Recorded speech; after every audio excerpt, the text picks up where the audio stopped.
Leaf એટલે શું થાય? પાંદડું થાય. શું થાય? પાંદડું થાય. બરાબર.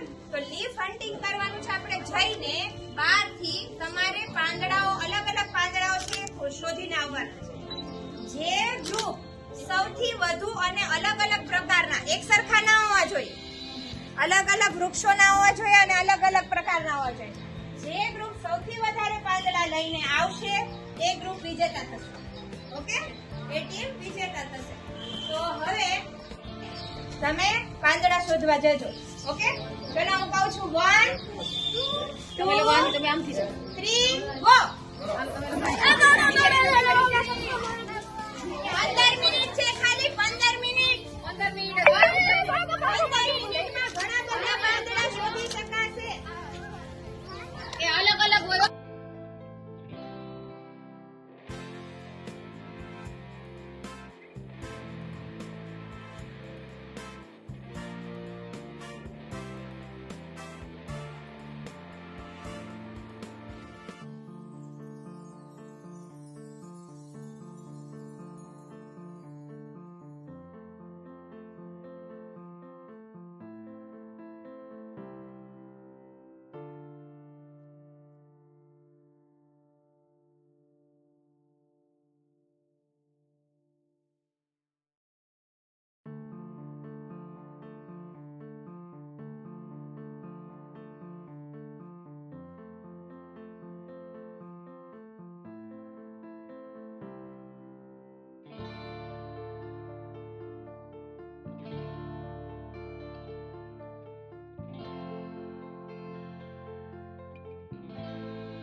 છે.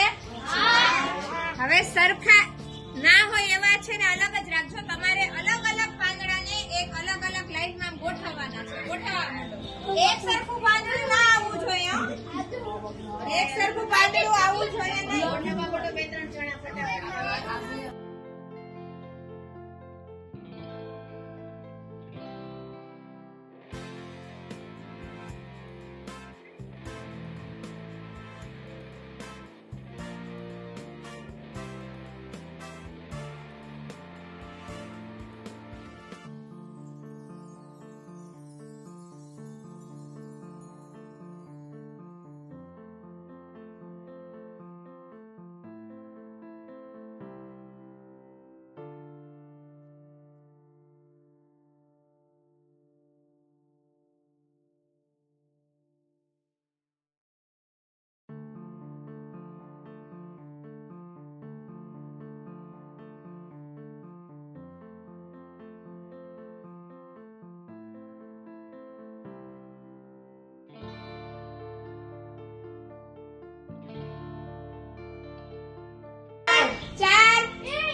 કેવું પર્ણ કહેવાય?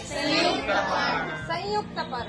કે એની એક જ પટ્ટીની અંદર જો એક જ ડાળીની એક જ શાખાની અંદર ઝીણી ઝીણી નાની નાની કેટલી બધી પાંદડાની પટ્ટીઓ છે, ઝીણી ઝીણી પાંદડી છે. તો આ પાંદડી છે, પાંદડી વાળો જે આખે આખું જે પર્ણ છે એને શું કહેવાય? સંયુક્ત પર્ણ કહેવાય.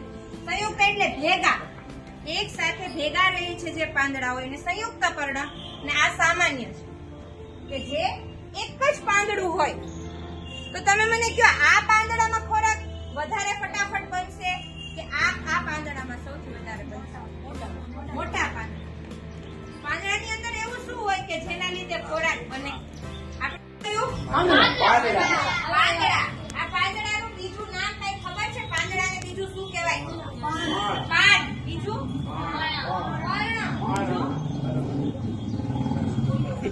તમારા ઘરમાં જમવાનું ક્યાં બને છે? તો પાંદડું છે એ વનસ્પતિનું રસોડું છે. શું છે? ઝાડની અંદર પણ એવા અલગ અલગ વિભાગો છે. પાંદડું કરે છે.